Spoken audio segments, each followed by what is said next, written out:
हाय hello everyone. So Phoenix Mills पे आज हम डिस्कशन करेंगे। कंपनी के फर्स्ट क्वार्टर के नंबर्स आ गए हैं। तो देखेंगे ओवरऑल रिजल्ट कैसा रहा इस कंपनी का एंड यहाँ से आगे का क्या आउटलुक लगता है इनका। सो रिजल्ट के बाद आपने देखा होगा इसके स्टॉक में ठीक ठाक करेक्शन आया है। इनफैक्ट अगर हम इंडेक्स की बात करें तो पिछले कुछ दिनों में अच्छा खासा करेक्शन देखने को मिला है इंडेक्स में। बट अगेन ये पार्ट एंड पार्सल है। इस तरीके के इवेंट्स होते रहेंगे। कभी आप देखोगे वॉर चल रही है, कहीं पे इन्फ्लेशन है, कहीं रिसेशन है, कभी बीच में कोई पीएम भाग रहा है। तो ये सारे इवेंट्स हैं जो होते रहते हैं मार्केट में। पास्ट में भी हुए हैं, अभी भी हुए हैं, आगे भी होगा। बट उस पर हमको फोकस नहीं करना है बिकॉज वी नो अगर हमें वेल्थ क्रिएट करनी है मार्केट से तो हमारा फोकस बिजनेस के ऊपर होना चाहिए, बिजनेस की परफॉर्मेंस के ऊपर होना चाहिए। बिकॉज अल्टीमेटली अगर बिजनेस अच्छा परफॉर्म करता रहा एंड हमने उस पर फोकस करा तो वहीं से वेल्थ क्रिएशन होनी है हमारी। ये सारे इवेंट्स हैं। अभी आप देख रहे हो थोड़ा सा करेक्शन मोड चल रहा है। कुछ वीक्स के बाद आप देखोगे बुल रैली आएगी मार्केट में। सो उनको उनको अवॉइड करना है। वो गॉसिपिंग के लिए अच्छा है बट एट द एंड अगर वेल्थ क्रिएट करना है तो फोकस हमको बिजनेस परफॉर्मेंस के ऊपर रखना है। तो फिनिक्स मिल्स की अगर हम बात करें तो इनका बिजनेस मॉडल बेसिकली चार डिवीजन है इनके इनके बिजनेस के अंदर। एक तो है इनका रिटेल वाला डिवीजन। रिटेल के अंदर ये कंपनी जो है बेसिकली मॉल्स ऑपरेट करती है। इनके अलग अलग सिटीज में बहुत सारे मॉल्स हैं। तो वो मॉल ऑपरेट करने का काम है इनका। अब इनका रेवेन्यू कहाँ से आता है मॉल के अंदर? सो मॉल में जितने भी आप रिटेल आउटलेट्स देखते हो, जैसे फॉर एग्जांपल अगर वहां पे किसी फैशन रिटेलर का आउटलेट है, किसी फूड क्यूएसआर कंपनी का आउटलेट है, तो वो सारी कंपनी रेंट पे करती है फिनिक्स मिल्स को। ये इनका रेंटल इनकम आता है। इसके अलावा मॉल्स में हम देखते हैं कि कई बार इवेंट्स वगैरह होते हैं। कोई मूवी का प्रमोशन होता है, कोई बुक इवेंट होता है, तो इन सारे इवेंट से भी इनकम आती है कंपनी को। प्लस जो मॉल्स के अंदर आप पार्किंग वगैरह के फैसिलिटी आप देखते हो उसकी भी चार्जेस वगैरह होते हैं। सो वो भी एक इनकम का सोर्स होता है इस कंपनी का। तो ये सारे अलग अलग सोर्स ऑफ इनकम है इनके मॉल्स वाले बिजनेस के। इनका जो मेन बिजनेस है वो मॉल का ही है। देन इसके अलावा कंपनी का एक कमर्शियल रियल एस्टेट का बिजनेस भी है। एंड कमर्शियल रियल एस्टेट में अगेन वही कंपनी बिल्डिंग्स वगैरह बनाती है और कंपनीज को ये रेंट पे देती है, लीज पे देती है। तो अगर आप उसमें क्लाइंट देखोगे तो अच्छे खासी इंडियन क्लाइंट्स है कंपनी के। जैसे जेएसडब्ल्यू इनका क्लाइंट है, बजाज फाइनेंस है, शाओमी है। तो ये सारे बड़े बड़े क्लाइंट्स हैं इनके। कमर्शियल रियल एस्टेट का बिजनेस बहुत बड़ा नहीं है बट अगेन एक ठीक ठाक ग्रोथ दे रहा है कंपनी को। तीसरा जो इनका डिवीजन है वो हॉस्पिटैलिटी का बिजनेस है। हॉस्पिटैलिटी में कंपनी के दो होटल्स हैं। एक आगरा में है कोर्टयार्ड मैरियट का एंड एक मुंबई में है सेंट रेजिस का। तो ये दो होटल्स हैं जो मैनेज करती है कंपनी। एंड लास्टली जो इनका बिजनेस है वो रेजिडेंशियल रियल एस्टेट का है जो कि मेनली बैंगलोर तक ही है। अभी बहुत बड़ा बिजनेस नहीं है वो। तो ये चार बिजनेस डिवीजन है कंपनी के। लेकिन ऑफ कोर्स जो मेन जो धंधा है इस कंपनी का वो रिटेल का है। मतलब वो जो मॉल्स वगैरह जो ऑपरेट करती है कंपनी, वही इनका मेन इनकम है। अब मॉल्स में अगर आप देखो तो कंपनी के सोर्सेस ऑफ इनकम तो हमको पता चल गया। लेकिन उस रेवेन्यू को ड्राइव कहां से होगा, मतलब वो रेवेन्यू आएगा कहां से इस कंपनी के लिए? तो सिंपल सा लॉजिक है। फॉर एग्जांपल आप देखो फिनिक्स मिल्स के अगर एक मॉल के अंदर 100 शॉप्स हैं तो उन 100 शॉप्स में सबसे पहला इंपॉर्टेंट चीज ये है इस कंपनी के लिए कि जितने ज्यादा शॉप्स इनके रेंट पे लगेंगे, मतलब ऑक्यूपेंसी जितनी ज्यादा होगी, उतना हाई चांस है कि इस कंपनी का रेंटल इनकम बढ़ेगा, कंजम्पशन बढ़ेगा। तो वो चीज सबसे इंपॉर्टेंट हो जाती है ऑक्यूपेंसी का नंबर, जिसको बोलते हैं ट्रेडिंग ऑक्यूपेंसी। बिकॉज अगर इनके मॉल्स में 100 शॉप्स में से सपोज 50 या 60 शॉप्स ही ऑक्यूपाइड है एंड बाकी सारे वेकेंट है, तो आपका तो अननेसेसरी कॉस्ट जा रहा है उन शॉप्स को मेंटेन करने के ऊपर। आपने वो शॉप्स तो बना दी बट उसको रेंट पे ले ही नहीं रहा है कोई। तो उससे क्या होगा कि कंपनी का परफॉर्मेंस नहीं बढ़ेगा और उनका उनका जो कॉस्ट की वजह से उनके इनकम पे एक बहुत बड़ा इंपैक्ट पड़ता जाएगा। सो वो एक नेगेटिव पॉइंट है। तो इनको क्या चाहिए कि अपने ऑक्यूपेंसी नंबर को लगातार बढ़ाना है एंड उसको मेंटेन रखना है। देन दूसरा पॉइंट क्या होता है कि आपने आपके शॉप तो लग गए, आपके शॉप्स तो ऑक्यूपाइड हो गए। दूसरा इंपॉर्टेंट फैक्टर ये है कि वो जितने भी शॉप्स, जितने भी आउटलेट्स हैं आपके मॉल के अंदर, उनमें कंजम्पशन आना चाहिए। जैसे फॉर एग्जांपल अगर जारा का आउटलेट है फिनिक्स मिल्स के मॉल्स के अंदर, तो वहां पे अगर जारा के स्टोर के अंदर फुटफॉल ही नहीं होगा, मतलब कंज्यूमर ही नहीं आएंगे, कस्टमर्स ही नहीं आएंगे, तो उसका मतलब जारा का सेल्स नहीं बढ़ेगा। एंड अगर जारा का सेल्स नहीं बढ़ेगा तो फिनिक्स मिल्स अगले साल उसका रेंट कैसे बढ़ा पाएगा? बिकॉज अगर उसने रेंट बढ़ाया तो डेफिनेटली जारा तो वहां से अपना स्टोर स्विच करके किसी और मॉल में चला जाएगा। बिकॉज उसके पास तो ऑप्शन है, उस कंपनी को तो पता है कि मेरा इस मॉल के अंदर फुटफॉल ही नहीं आ रहा, तो मैं क्यों अननेसेसरी इतना हाई रेंट पे करूं फिनिक्स मिल्स को। तो इनका दूसरा ग्रोथ ड्राइवर कहां से हुआ? कंजम्पशन से। पहला तो डेफिनेटली आपका ऑक्यूपाइड होना चाहिए, आपके जितने भी शॉप्स हैं वो ऑक्यूपाइड होना चाहिए। दूसरा इंपॉर्टेंट फैक्टर क्या है कि ऑक्यूपेंसी के साथ में कंजम्पशन बढ़ना चाहिए, मतलब आपके मॉल्स के अंदर कंज्यूमर्स आने चाहिए, फुटफॉल आने चाहिए, जिससे हर एक आउटलेट्स को कहीं ना कहीं बेनिफिट होगा। तो ये दो सबसे की ग्रोथ ड्राइवर है इस कंपनी के लिए। एंड अब इनका रिजल्ट देखेंगे कि हम नंबर्स वगैरह कैसे रहे इनका। एक और चीज इसमें हम डिस्कस करेंगे कि फिनिक्स मिल्स का सबसे बड़ा काम इसमें क्या हो जाता है, मैनेजमेंट का। बिकॉज आपने शॉप्स ओपन कर लिए, आपने रिटेलर्स को इनवाइट कर दिया अपने मॉल्स के अंदर, और सपोज इनका स्टार्टिंग में कंजम्पशन भी अच्छा चल रहा है। यहाँ पे तीसरा फैक्टर क्या आता है, मैनेजमेंट का। बिकॉज वही डिसाइड करेगा कि कौन सा मॉल ऑपरेटर एक अच्छा मॉल ऑपरेटर है। तो वहां पे फिनिक्स मिल्स की सबसे बड़ी रिस्पॉन्सिबिलिटी क्या होती है कि इनको कॉन्स्टेंटली ये मॉनिटर करना पड़ता है कि इनके मॉल्स के अंदर जितनी भी कैटेगरीज हैं, फॉर एग्जांपल फैशन एसेसरी का स्टोर है, फूड एंड बेवरेजेस है, मल्टीप्लेक्स है, ज्वेलरी है, जितने भी इनके पास स्टोर्स है एक मॉल के अंदर, इनको कॉन्स्टेंटली ये मॉनिटर करना है कि कौन सा सेगमेंट हमारा अंडर परफॉर्म कर रहा है, कहाँ पे फुटफॉल नहीं आ रही है, कहाँ पे कंजम्पशन नहीं आ रही है। एंड उसके अकॉर्डिंग इनको क्या करना है कि उसमें एफर्ट डालना है। जैसे अभी लास्ट कॉन कॉल में हमने डिस्कस किया था कि फिनिक्स मिल्स का पिछले कुछ क्वार्टर से जो इनका इलेक्ट्रॉनिक वाला जो सेगमेंट है वहां पे अच्छा मोमेंटम नहीं आ रहा है। तो कंपनी ने क्या बोला था कि ये एक सीजनल फैक्टर लगता है हमको, एंड उसके लिए हम एफर्ट डाल रहे हैं, मतलब प्रमोशन एक्टिविटी कर रहे हैं, कुछ डिस्काउंट ऑफर डाल रहे हैं, कुछ ऐसा इवेंट वगैरह कर रहे हैं पर्टिकुलर इलेक्ट्रॉनिक आइटम को लेकर के, कि जिससे कस्टमर्स का फुटफॉल आना शुरू हो हमारे इलेक्ट्रॉनिक सेगमेंट्स के लिए भी। बिकॉज डेफिनेटली अगर कोई भी एक पर्टिकुलर सेगमेंट इनका अंडर परफॉर्म करेगा तो उसका मतलब क्या हुआ कि वो जो रिटेलर है उसकी सेल्स घटेगी, उसकी सेल्स घटेगी तो एक टाइम के बाद उसका इंटरेस्ट बचेगा नहीं कि वो इतना हाई रेंट पे करे इनके मॉल्स के अंदर, बिकॉज ये प्रीमियम मॉल्स होते हैं, ये कोई नॉर्मल ऑर्डिनरी मॉल्स नहीं होते हैं, तो उनमें रेंटल कॉस्ट बहुत ज्यादा होती है। तो इसीलिए इंपॉर्टेंट ये है फिनिक्स मिल्स के लिए कि वो टाइम टू टाइम इसको कॉन्स्टेंटली मॉनिटर करे और राइट एक्शन ले उस चीज के ऊपर जहां पे इनको अंडर परफॉर्मेंस लग रहा है। तो ये ओवरऑल बिजनेस मॉडल है और की ग्रोथ ड्राइवर है इस कंपनी के लिए। अब हम देखते हैं कि फर्स्ट क्वार्टर में कंपनी की परफॉर्मेंस कैसी रही है। ये वाला स्लाइड देखकर ही आपको आइडिया लग जाएगा कि कंपनी का रिजल्ट कैसा आया था फर्स्ट क्वार्टर के अंदर। अगर आप सेल्स का नंबर देखोगे तो 12% की ग्रोथ है, ऑपरेटिंग प्रॉफिट का नंबर देखोगे तो लगभग 8% की ग्रोथ है, एंड नेट प्रॉफिट अगर हम देखें तो उसमें 10% की ग्रोथ है। मतलब ये तीन नंबर देखकर ही हमको समझ आता है कि कंपनी के का जो फर्स्ट क्वार्टर है वो अच्छा नहीं रहा है, कहीं ना कहीं अंडर परफॉर्मेंस रही है इनके इनके रिजल्ट के अंदर। सिर्फ 12% की सेल्स ग्रोथ है और 10% का आपका पैट ग्रोथ है। तो उसके पीछे का रीजन क्या है? अगर हम रीजन डिस्कस करें तो हमने जैसे पास्ट में कितने सारे बिजनेसेस में डिस्कस किया है कि जो Q1 ऑफ FY25 था, जो फर्स्ट क्वार्टर था इस फाइनेंशियल ईयर का, वो बिजनेस वाइज बहुत सारी कंपनीज के लिए चैलेंजिंग था। बिकॉज उसमें दो बड़े इवेंट हुए, एक तो हीट वेव हुआ एंड दूसरा जनरल इलेक्शन हुआ। इन दोनों इवेंट की वजह से बहुत सारे बिजनेसेस में आप देखोगे कि कहीं ना कहीं अंडर परफॉर्मेंस आएगा उनके फर्स्ट क्वार्टर के अंदर। तो फिनिक्स मिल्स की मैनेजमेंट का भी वही कहना है कि जो फर्स्ट क्वार्टर था उसमें हीट वेव की वजह से जो फुटफॉल है वो इनके मॉल्स में बहुत ज्यादा रिस्ट्रिक्टेड हो गए। बिकॉज इनके जो मॉल्स हैं उनमें लोग कब विजिट करेंगे, जब एक्सटर्नल एनवायरनमेंट थोड़ा सा बेटर रहेगा, लोगों को थोड़ा सा फ्री टाइम रहेगा, लोग चिल आउट करने जाएंगे, थोड़ा एंटरटेनमेंट पर्पस के लिए जाएंगे। लेकिन जब हीट वेव जैसा रहेगा या फिर गर्मी ज्यादा रहेगी, मतलब आप बेसिकली ये देखो वेदर अच्छा नहीं रहेगा, तो डेफिनेटली लोग जो है वो अवॉइड करेंगे। मतलब डे टाइम में तो लोग बिल्कुल अवॉइड करेंगे, थोड़ा बहुत जो फुटफॉल रहेगा वो इनका इवनिंग और नाइट के टाइम पे रहेगा। तो एक बहुत बड़ा इंपैक्ट तो उस सीजन की वजह से पड़ा। दूसरा बड़ा इंपैक्ट कहां से पड़ा? जनरल इलेक्शन की वजह से।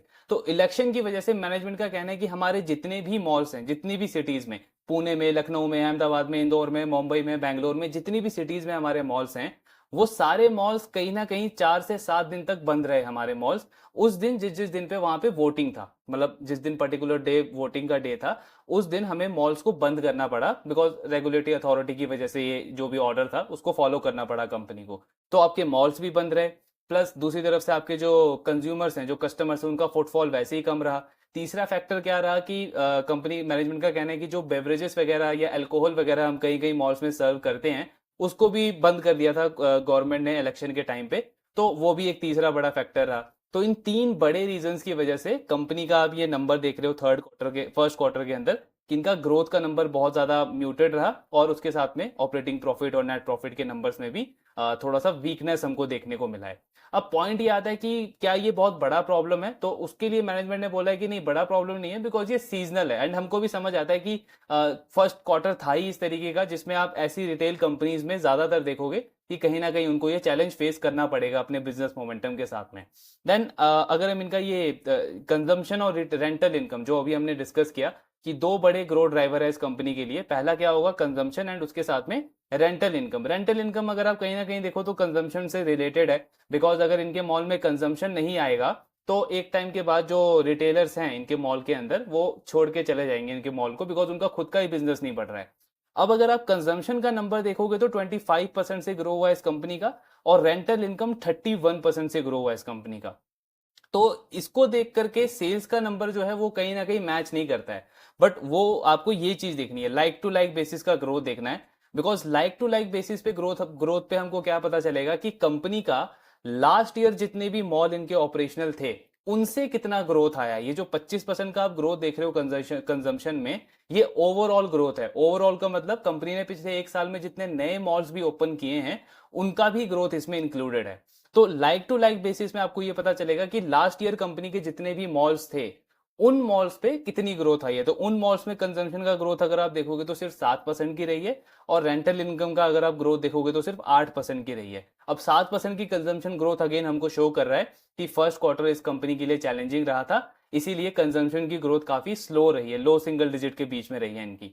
लेकिन ये 25% का जो ग्रोथ है कंजम्पशन में, ये हमको क्या शो कर रहा है कि कंपनी के पुराने मॉल्स में तो कहीं ना कहीं प्रॉब्लम था, मतलब चैलेंज था, ज्यादा फुटफॉल नहीं बढ़ पाया।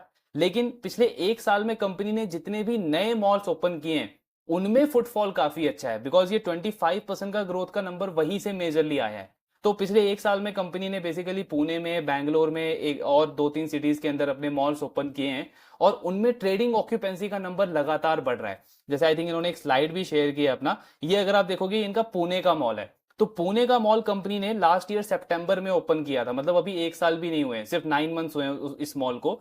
और 9 मंथ्स में अगर आप देखोगे तो कंपनी का ट्रेडिंग ऑक्यूपेंसी का नंबर ऑलरेडी 80% टच कर रहा है अब, जो कि लास्ट क्वार्टर में 76% था। ये एक बहुत अच्छी चीज है, बिकॉज इससे एज एन इन्वेस्टर हमको क्या समझ आ रहा है कि कंपनी के जितने नए मॉल्स ओपन हो रहे हैं उनमें फुटफॉल बढ़ रहा है, प्लस उनमें ऑक्यूपेंसी बढ़ रही है। मतलब जो रिटेलर्स हैं, जो टीनेंट्स हैं इनके, उनका इंटरेस्ट है कि हम फिनिक्स की मॉल्स में अपना शॉप ओपन करें, बिकॉज वहां पे कहीं ना कहीं डिमांड, फुटफॉल वगैरह अच्छा रहता है। देन ये इनका दूसरा मॉल है जो कि बैंगलोर में था, फिनिक्स मॉल ऑफ एशिया। इसको भी अगर आप देखोगे तो लास्ट ईयर ये ऑलमोस्ट अक्टूबर के एंड में ओपन हुआ था, और वहां से अगर आप देखो तो आज इस कंपनी का ट्रेडिंग ऑक्यूपेंसी इस मॉल में 72% टच कर रहा है। ये भी हमको सेम चीज शो कर रहा है कि कंपनी के नए मॉल में फुटफॉल काफी अच्छा है और ऑक्यूपेंसी का नंबर लगातार बढ़ रहा है। तो एक्चुअली ये अच्छा साइन है इस कंपनी के लिए। इसका मतलब ये है कि अगर ये ट्रेंड कंटिन्यू रहा तो यही वाला क्वार्टर तो चलो सीजनल था, लेकिन आने वाले क्वार्टर्स में एक अच्छी ग्रोथ हम एक्सपेक्ट कर सकते हैं इस कंपनी से। देन ये इनका कैटेगरी है कि इनके जितने भी मॉल्स हैं उनमें किस किस तरीके के कंजम्पशन होते हैं, किस किस कैटेगरी से कंजम्पशन का नंबर आता है। तो आप देखोगे फैशन और एसेसरीज जो है वो सबसे ज्यादा कंट्रीब्यूशन करते हैं इनके कंजम्पशन में। 50% जो कंजम्पशन है इनका वो फैशन और एसेसरीज से आता है, बिकॉज बहुत ऑब्वियस है, आपके प्रीमियम मॉल्स हैं तो डेफिनेटली जारा जैसे जो आउटलेट्स हैं या आपका स्केचर्स जैसे जो आउटलेट्स हैं, लोग ज्यादा शॉपिंग करने ही आते हैं ऐसे मॉल्स में। तो ये एक बहुत बड़ा कंट्रीब्यूटर है इस कंपनी के लिए। इसका ग्रोथ अगर आप देखोगे तो इसमें 6% के आसपास की कंजम्पशन की ग्रोथ है, तो ठीक ठाक है, बिकॉज जिस तरीके का चैलेंजिंग क्वार्टर था 6% का कंजम्पशन का ग्रोथ ठीक है। देन ये दूसरा सेगमेंट जो आप देख रहे हो इलेक्ट्रॉनिक्स का, जिसपे अभी हमने डिस्कस किया था कि इस कंपनी के लिए इलेक्ट्रॉनिक्स वाला जो कैटेगरी है वो पिछले कुछ क्वार्टर से अंडर परफॉर्म कर रहा था, उसमें थोड़ी सी नेगेटिव ग्रोथ थी। और लास्ट कॉन कॉल में मैनेजमेंट ने बोला था कि इसमें हम एफर्ट वगैरह डाल रहे हैं एंड वी आर कॉन्फिडेंट कि आने वाले टाइम में ये नंबर इंप्रूव होगा। सो इस क्वार्टर में अगर आप देखोगे तो 2% के आसपास की ग्रोथ है, जो कि ठीक है, आपको एक साइन दिख रहा है कि मे बी ये नंबर आगे जाके इंप्रूव हो सकता है। लेकिन सबसे बड़ा आउट परफॉर्मर क्या रहा है, ज्वेलरी सेगमेंट। तो ज्वेलरी वाला जो पार्ट है इस कंपनी की कंजम्पशन में 13% कंट्रीब्यूट करता है, लेकिन 22% की ग्रोथ रही है इनकी ज्वेलरी वाले कैटेगरी से। एंड वी ऑल नो कि ज्वेलरी स्पेस के अंदर जितनी भी कंपनीज है, चाहे वो तनिष्क हो या आपका सेंको हो या कल्याण हो या आपका मालाबार हो, जितनी भी ज्वेलरी कंपनीज हैं वो बहुत रोबस्ट नंबर्स डिलीवर कर रही हैं क्वार्टर आफ्टर क्वार्टर। तो उसका आप बेसिकली क्रॉस कनेक्शन यहाँ पे कर सकते हो कि इस कंपनी के लिए भी ज्वेलरी वाला जो पार्ट है वो सबसे बेस्ट परफॉर्म कर रहा है इनकी सारी कैटेगरीज के अंदर।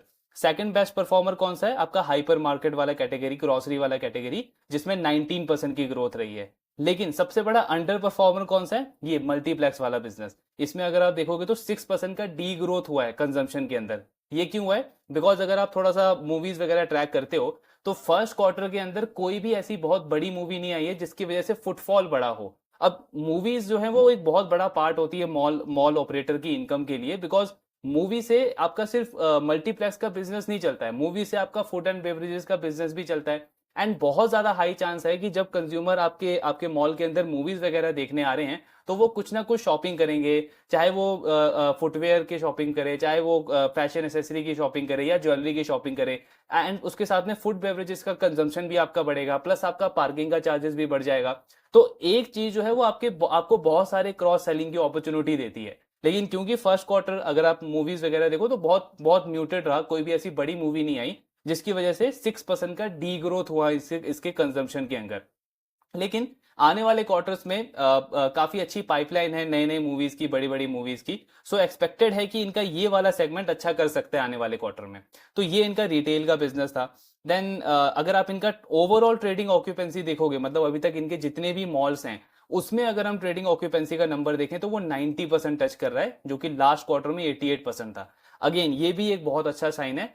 आपका फर्स्ट क्वार्टर चैलेंजिंग रहा वो तो समझ आता है, लेकिन ऑक्यूपेंसी नंबर आपका लगातार इंप्रूव हो रहा है, तो ये क्या साइन दे रहा है कि जो टीनेंट्स हैं, जो रिटेलर्स हैं, वो चाहते हैं कि हम फीनिक्स मॉल्स के मॉल में रहें, हम वहां पे अपना आउटलेट ओपन करें, बिकॉज कहीं ना कहीं उनको कॉन्फिडेंट है कि हमारा बिजनेस जब भी चीजें नॉर्मल होगी हमारा ग्रोथ आएगा, हमारा बिजनेस मोमेंटम अच्छा चलेगा वहां पे। देन इनका ये कमर्शियल रियल एस्टेट का बिजनेस है, इसमें अच्छी ग्रोथ है, 20% की ग्रोथ है, 33% का इबिड्डा ग्रो हुआ है। प्लस अगर आप देखोगे तो कंपनी ने 0.5 लाख का नया लीजिंग ऐड किया है। पहले इनका 1 लाख स्क्वायर फीट के आसपास टोटल ग्रॉस लीजिंग था, अब इन्होंने 0.5 लाख का और नया लीजिंग ऐड किया हुआ है। एंड इसमें ऑक्यूपेंसी का नंबर 71% हो गया, लास्ट क्वार्टर में 70% था। तो कहीं ना कहीं कमर्शियल और रियल एस्टेट वाला बिजनेस भी अच्छा कर रहा है कंपनी के लिए। Hospitality business definitely under perform कर रहा है। ये अगर आप इनका मुंबई वाला देखोगे तो उसमें तो ऑक्यूपेंसी का नंबर तो बड़ा है, लेकिन रेवेन्यू का नंबर बिल्कुल फ्लैट है। प्लस जो इनका आगरा वाला होटल है उसमें तो बहुत बड़ी अंडर परफॉर्मेंस है, ऑक्यूपेंसी का नंबर 72% से कम होकर के सीधे 63% हो गया है। एंड अगर आप रेवेन्यू देखोगे तो वो 19% से डी ग्रो हुआ है कंपेयर टू लास्ट ईयर। ये क्यों है? वैसे तो अगर आप फर्स्ट क्वार्टर देखो तो ये होटल्स वगैरह या ट्रैवलिंग कंपनीज के लिए अच्छा रहता है, बिकॉज लोगों का वेकेशन होता है तो लोग वेकेशन के लिए जाते हैं। बट ये वाला जो क्वार्टर था, ये वाला जो फाइनेंशियल ईयर था, ये आप एक एक्सेप्शनल बोल सकते हो, क्योंकि हीट वेव की वजह से एक तो लोग वैसे ही अवॉइड करते हैं बाहर जाना, उसके ऊपर से इलेक्शन वगैरह का टाइम था, तो इतना बिजी और इतने क्राउडेड में डेफिनेटली लोग जो है वो थोड़ा सा प्रेफर करते हैं कि इन चीजों को डिले कर दिया जाए। तो वो इम्पैक्ट कर सकता है इनके होटल वाले बिजनेस को, और इसीलिए हम देख रहे हैं कि ऑक्यूपेंसी का नंबर भी काफी ज्यादा कम हो गया इस कंपनी के लिए। लास्टली इनका ये रियल स्टेट का, रेजिडेंशियल रियल स्टेट का बिजनेस है, तो इसमें इन्होंने 50 करोड़ के आसपास का टोटल ग्रॉस सेल किया है फर्स्ट क्वार्टर के अंदर। लास्ट कॉन कॉल में मैनेजमेंट ने बोला था कि हमारा जो रेजिडेंशियल रियल एस्टेट का बिजनेस है वो मतलब कोई ऐसा बहुत मेन बिजनेस नहीं है, हम उसमें कोई बहुत हाई ग्रोथ एस्पिरेशन नहीं रखते हैं, मतलब हमको डीएलएफ या प्रेस्टीज या फिर गोदरेज प्रॉपर्टीज टाइप नहीं बनना है उसमें। हमारा वो जस्ट एक नॉर्मल बिजनेस है, उसमें जहां हमें अपॉर्चुनिटी लगेगा वहां पे हम उसको टैप करेंगे, बट ऐसा कोई मेन ग्रोथ ड्राइवर नहीं देख रहे हैं उसको हम। तो ये ओवरऑल एनालिसिस था फिनिक्स मिल्स के फर्स्ट क्वार्टर के ऊपर। रिजल्ट डेफिनेटली नंबर्स वाइज अगर आप देखोगे तो अच्छे नहीं है, बट उसके पीछे का रीजन भी है, फर्स्ट क्वार्टर थोड़ा सा चैलेंजिंग था। लेकिन यहां से अगर आप आउटलुक देखते हो कंपनी का तो इनका गाइडेंस काफी अच्छा है। कंपनी का कहना है कि जो अभी इनका रिटेल वाला बिजनेस है, मॉल वाला जो बिजनेस है, उसमें ऑलमोस्ट 11 मिलियन स्क्वायर फीट के आसपास का एरिया है इनके पास, जो कि ये 14 मिलियन स्क्वायर फीट से भी ज्यादा करना चाहते हैं अगले 3 साल के अंदर, FY27 तक। देन अगर आप इनका जो कमर्शियल रियल एस्टेट का बिजनेस है उसमें कंपनी अपना टोटल एरिया डबल से भी ज्यादा करना चाह रही है। आज अराउंड 3 मिलियन स्क्वायर फीट है, 27 तक ये उसको 7 मिलियन स्क्वायर फीट करने को देख रहे हैं। तो ग्रोथ एस्पिरेशन अच्छा है कंपनी का अपने दोनों मेन बिजनेसेस को लेकर के। एंड अगर आप कंजम्पशन का नंबर भी देखोगे तो कंपनी का टारगेट है कि वो हमारा मिड टू हाई टीन के बीच में हमारा कंजम्पशन ग्रोथ का नंबर रहना चाहिए आगे चल के। सो आउटलुक अच्छा है, गाइडेंस अच्छा है, प्लस अगर आप अपॉर्चुनिटी देखो तो अपॉर्चुनिटी का साइज भी बहुत बड़ा है इस कंपनी के पास में, बिकॉज इन्होंने जो पिछले 1-2 साल के अंदर जो नए मॉल्स ओपन किए हैं वो Tier 2 Tier 3 सिटीज में किए हैं, Tier 2 सिटीज में किए हैं मेजरली। जैसे आप लखनऊ में देखो, इंदौर में देखो, अहमदाबाद में देखो, तो इन सारी सिटीज के अंदर जो इन्होंने नए मॉल्स ओपन किए हैं, मैनेजमेंट का कहना है कि उसमें हमें बहुत स्ट्रॉन्ग ग्रोथ एस्पिरेशन देखने को मिल रहा है। एंड वहां का जो क्राउड है, Tier 2 Tier 3 मार्केट का जो क्राउड है, वो चाहता है कि उनके सिटीज में, उनके लोकल एरियाज में इस तरीके के प्लेसेस ओपन हो जहां पे वो अपने फैमिलीज के साथ जाके ऐसा ऐसा मतलब पूरा टाइम स्पेंड कर पाए, बिकॉज Tier 3 सिटी में इन चीजों की बहुत ज्यादा अंडर पेनिट्रेशन है। लेकिन एट द सेम टाइम वहां पे भी पर कैपिटा इनकम बढ़ रही है, लोगों की इनकम बढ़ रही है, एस्पिरेशन बढ़ रही है। तो एक बहुत बड़ा ग्रोथ ड्राइवर है, हो सकता है ये चीज इस कंपनी के लिए। एंड अभी तो सिर्फ कुछ सिटीज के अंदर हार्डली एक दो मॉल्स हैं इनके, उसको उस सेम चीज को ये कंपनी पैन इंडिया लेवल पे रेप्लिकेट कर सकती है। तो अपॉर्चुनिटी का साइज अगर आप देखो तो बहुत बड़ा है इस कंपनी के पास में। एंड इजिली 18-20% की ग्रोथ को मेंटेन करना फॉर इयर्स टू कम, मतलब बहुत बड़ा चैलेंज नहीं होने वाला इस कंपनी के लिए, अगर इनका एग्जीक्यूशन अच्छा रहा तो। वो तो हम ट्रैक करते रहेंगे obviously. So first quarter challenging था, बहुत अच्छा नहीं रहा, बट यस मैनेजमेंट का भी कहना है कि आने वाले क्वार्टर्स में ग्रोथ के नंबर्स अच्छे रहेंगे, तो उसको ट्रैक करते रहेंगे। अब यहां से अगर आप 1 ईयर फॉरवर्ड पी स्टॉक देखोगे, 1 ईयर फॉरवर्ड पी देखोगे स्टॉक का, तो कंसिडरिंग 18-20% ग्रोथ, स्टॉक का पी अराउंड आपको 38-39 के आसपास मिलेगा। लेकिन यहाँ पॉइंट वही है कि आने वाले क्वार्टर्स में ग्रोथ का नंबर इंप्रूव होना चाहिए। बिकॉज सपोज अगर आने वाले क्वार्टर्स में ये नंबर ऐसा ही रहा या और ज्यादा खराब हो गया, तब तो मतलब करंट लेवल में अवॉइड करना ही बेस्ट रहेगा ऐसे बिजनेसेस को। सो ट्रैक करते रहेंगे, देखते हैं आने वाले क्वार्टर्स कैसे रहते हैं इस कंपनी के लिए। बाकी आपके जो भी डाउट्स हैं, do let me know in the comment box. Thank you very much.